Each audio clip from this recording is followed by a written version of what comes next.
Hola Doc, bienvenido a mi canal. En este capítulo vamos a hablar sobre las generalidades y vías de administración de los fármacos.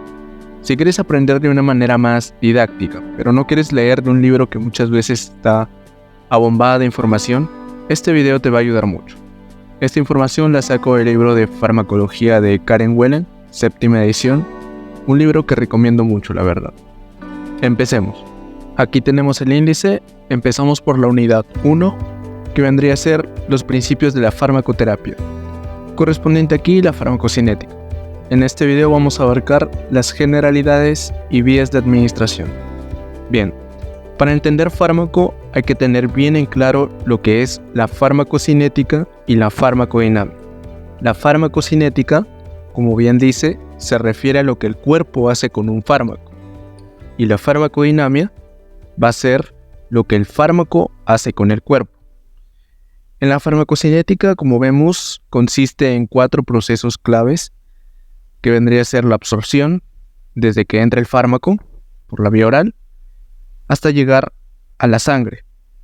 Después de ello pasa a ser distribución, donde este se va a distribuir a los tejidos, y para después metabolizarse, para luego culminar con la excreción, eliminarlo del cuerpo. Mientras que en la farmacodinámica, el fármaco, a través de su mecanismo de acción, va a modificar el organismo para ejercer su efecto. Bueno, entonces vamos a empezar por la farmacocinética. La farmacocinética va a determinar el inicio, la intensidad y la duración de la acción farmacológica. O sea, sabiendo nosotros bien estos procesos de absorción, distribución, vamos a conocer bien el fármaco. Bueno, el fármaco tiene como finalidad entrar a lo que es el torrente sanguíneo. Este proceso se llama absorción. Como nos dice, permite la entrada del fármaco, ya sea de forma directa o indirecta en el plasma, porque este puede ser inyectada ya sea de forma intravenosa o indirecta, por ejemplo en la vía oral, ya que aquí este tiene que pasar ciertos procesos, como primero absorberse en el tracto gastrointestinal, metabolizarse en cierta parte por la vena porta, para luego al fin llegar al torrente sanguíneo. Entonces esta vía va a ser obviamente más tardada, ¿no? Luego de que el fármaco entra en la sangre, este pasa por un proceso de distribución. Aquí el fármaco está unido a lo que es proteínas plasmáticas. Estas proteínas plasmáticas, principalmente la albúmina, entonces esta albúmina lo que va a hacer es atrapar al fármaco y no dejar que este fármaco se vaya a los tejidos. Cuando un fármaco, por ejemplo, no está ligado a la albúmina y está libre ahí en el torrente sanguíneo, va a tener el camino libre y va a aprovechar en escaparse, en irse, en introducirse a lo que vendría a ser los tejidos. Luego de ello pasa por un proceso de metabolismo. El metabolismo se realiza en el hígado, también puede ser en otros tejidos como el riñón, la bilis, pero principalmente el hígado. Aquí va a pasar por un proceso de biotransformación. ¿Qué es la biotransformación? Se puede decir el fármaco que queda en el cuerpo. Cuando las enzimas hepáticas, por ejemplo, degradan a lo que es la molécula farmacológica, va a quedar un resultado, un metabolito inactivo o activo, dependiendo. Inactivo si ya no vale, si está para desecharse, y activo cuando todavía el fármaco puede hacer un cierto efecto. Ya que recordemos que la función del hígado es separar todo lo bueno, todo lo que aún le sirve al cuerpo, y todo lo que no le sirve. Todo lo que no le sirve obviamente lo va a desechar, lo va a eliminar a través de la orina, las heces o la bilis. Pero sin embargo, todo lo que él considera que le sirve, hace que quede todavía en el cuerpo, para que el organismo después lo pueda aprovechar. Es por eso que muchas veces cuando se administra, por ejemplo, un fármaco y este no tiene su efecto, puede ser por el hígado, de que ya desechó gran parte del fármaco y este ya no tiene suficiente sustancia para hacer efecto. Por eso es que tenemos que tener en cuenta cuánto fármaco se puede biotransformar para que pueda actuar. Como les dije, una vez que el fármaco ya no sirve, se elimina ya sea a través de la orina, la bilis o las heces, pero principalmente la orina. Bueno, aquí tenemos una representación esquemática de lo que es la absorción, la distribución y eliminación de un fármaco. Como vemos, todo va a depender del sitio de administración, si este es de vía oral o vía intravenosa. Si es en el caso de vía oral, pues este tiene que pasar por ciertos procesos como es la absorción, la distribución, el metabolismo y la eliminación. Pero si es de manera directa al torrente sanguíneo, este va a tener un efecto más rápido. Y de esta manera también, como vemos en la imagen, se va a distribuir en los tejidos se va a metabolizar en cierta parte porque el fármaco de todas maneras llega por la vena porta y la vena porta se dirige al hígado, ¿no? De ahí ese metabolismo para luego ser eliminado.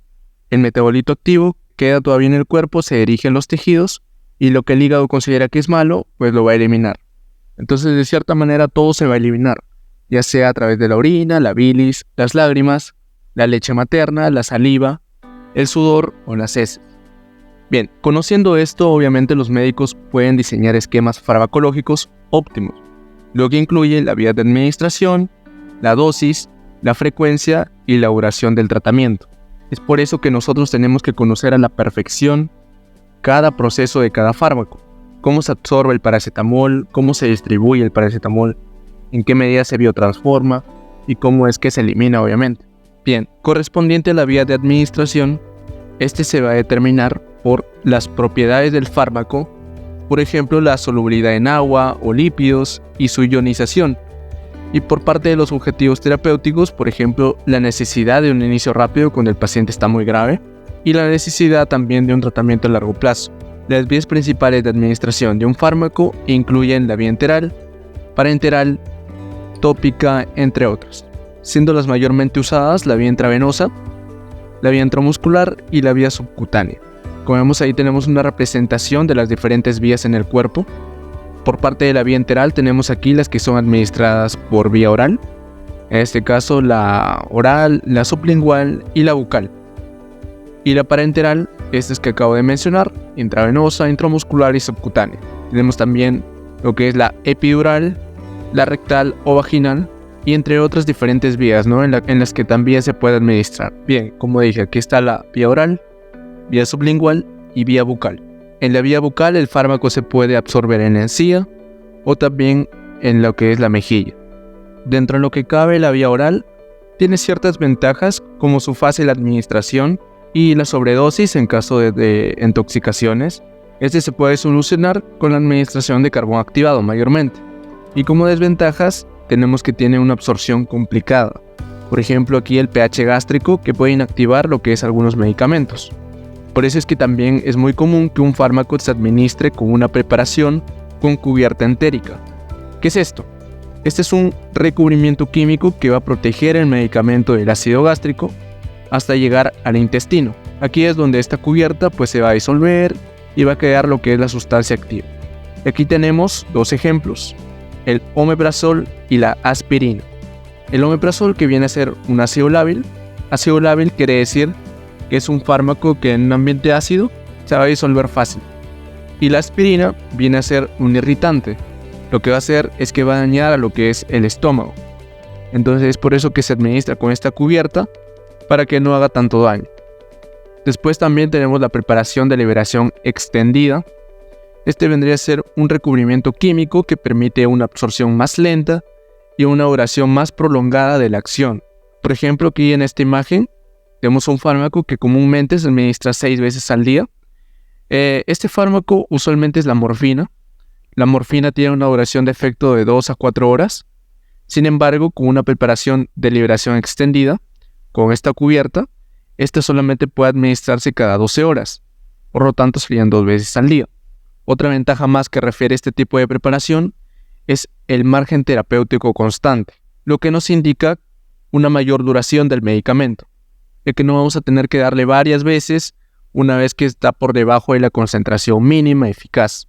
El margen terapéutico vendría a ser el intervalo que existe entre una concentración mínima máxima y una concentración mínima efectiva. Es decir, que el fármaco tiene que administrarse por encima de la concentración mínima. Si no, no va a hacer ningún efecto, no va a haber suficiente sustancia que cause algo en el organismo. Y por el otro lado no tiene que extenderse, ya que si no, va a causar intoxicaciones y va a dañar algunos órganos. Por eso es que se busca administrar una buena dosificación para que esté en el rango, ¿no? Por otro lado, en la vía sublingual y bucal, tiene como ventajas una fácil administración y una absorción más rápida debido a la vascularización que se presenta en esas zonas. Por ejemplo, si te das cuenta, debajo de la lengua hay una alta vascularización, lo que permite que el fármaco, una vez que se disuelve, llega más rápido a lo que es el torrente sanguíneo y pasa a distribuirse por todo el cuerpo. Por lo tanto, esta vía va a ser más rápida que la vía oral, al igual que la bucal. Bien, ahora vamos a hablar de la vía parenteral. La vía parenteral consiste en introducir el fármaco directamente en la circulación sistémica. Esto es usado para fármacos que no se absorben en las vías gastrointestinales o que se encuentran inestables en estas vías, por ejemplo la heparina y la insulina. Esta es usada para pacientes comúnmente que no pueden tomar medicamentos por vía oral, es decir, pacientes inconscientes, y en casos en que se requiera un inicio rápido de la acción. La administración parenteral proporciona el mejor control sobre la dosis del fármaco, sin embargo tiene ciertas desventajas como su administración irreversible, además de que esta puede causar dolor, puede causar cierto miedo para los pacientes, puede causar un daño local a los tejidos y también puede provocar infecciones cuando no se administra correctamente.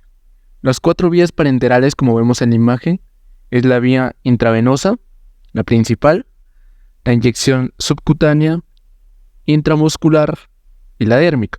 Como vemos en esta imagen, la intravenosa, por ejemplo, va directo al vaso sanguíneo, la inyección dérmica va directo a la dermis, justo debajo de la epidermis. La inyección subcutánea va en toda la grasa, en todo el tejido subcutáneo, por encima del músculo. Recordemos que esta alberga vasos sanguíneos, por eso es que está al nivel justamente de la inyección intravenosa. Y justo por debajo de esta, la inyección intramuscular. Entonces aquí tenemos un esquema, una comparativa entre 2 tipos de inyecciones, la inyección intravenosa y la inyección intramuscular. Como vemos, la intravenosa tiene un corto tiempo de efecto, es decir, que su efecto va a ser al minuto, a los 2 minutos. Sin embargo, como vemos en la intramuscular, tiene un efecto más largo, digamos. Otra diferencia que podemos notar es el efecto que tiene en cada una. La intravenosa, por ejemplo, alcanza un pico máximo en muy poco tiempo, mientras que en la intramuscular no alcanza un pico tan alto. Sin embargo, en la intramuscular vemos que se mantiene por un poco más de tiempo. Es por eso que la inyección intravenosa es administrada en casos de urgencias, donde necesitamos que el fármaco haga lo más rápido posible ese efecto. Entonces se puede decir que la más rápida es la intravenosa, después le sigue la intramuscular, después le sigue la subcutánea y por último la intradérmica. Bien, la inyección intravenosa, por ejemplo, es útil para fármacos que no se absorben por vía oral. Va a permitir un efecto rápido y un grado de máximo control sobre la cantidad de fármaco que se va a administrar. Hay 2 tipos de administración, la inyección en bolo y la infusión intravenosa. La infusión intravenosa es un poco más lenta, lo que resulta en menores concentraciones plasmáticas y en una mayor duración del fármaco circulante. En la vía intramuscular, estas pueden estar asociadas con soluciones acuosas que se absorben con rapidez o en preparaciones de depósito especializadas, donde se van a absorber lentamente. Por ejemplo, aquí tenemos el polietilenglicol, el cual es un vehículo no acuoso. Este puede ser administrado como suspensión de un fármaco. Aquí, a medida que este vehículo se difunde por el músculo, se expanda, el fármaco se va a precipitar en el sitio de inyección. Una vez que este fármaco se disuelve lentamente, proporciona una dosis sostenida, es decir, a lo largo de un intervalo extendido. En la vía subcutánea, al igual que en la inyección intramuscular, la inyección subcutánea proporciona absorción a través de difusión simple, pero es más lenta que la vía intravenosa, obviamente. Esta subcutánea minimiza los riesgos de hemólisis o trombosis que muchas veces pasa con la inyección intravenosa. Este puede proporcionar efectos constantes, lentos y sostenidos. No debe usarse con fármacos que causan irritación tisular debido a que puede haber mucho dolor e inclusive a veces necrosis. Por otro lado, la inyección intradérmica consiste en la inyección a la dermis. Este es usado para la determinación diagnóstica y a veces, por ejemplo, para elaborar el tratamiento al alérgeno, se le aplica un desensibilizante, un fármaco desensibilizante. Entonces este se administra por vía intradérmica también, ¿no? Para ver cómo actúa el fármaco frente a ese alérgeno. Entre otras vías de administración tenemos la inhalatoria y las preparaciones nasales. Estos son tan rápidos como los bolos intravenosos. Estas suelen absorberse en lo que son las membranas mucosas correspondientes al sistema respiratorio, ¿no? Llegan a ser gases, específicamente son aerosoles. Por otro lado tenemos la intratecal e intraventricular. administrado precisamente en el líquido cefalorraquídeo, ahí en la cabeza y en la médula espinal. Aquí no va a pasar a lo que es el sistema nervioso, debido a que la barrera hematoencefálica va a prevenir que esto suceda, ¿no? Va a prevenir que el fármaco ingrese al sistema nervioso. Asimismo, tenemos la vía tópica. Esto es por un efecto localizado, ¿no? Ya sea en membranas mucosas, en la piel. Y la transdérmica, donde se obtienen efectos sistémicos mediante la aplicación de medicamentos precisamente a la piel, ¿no? Aquí tenemos un gráfico cómo el fármaco se difunde desde el reservorio, precisamente este parche transdérmico, hasta el tejido subcutáneo, ¿no?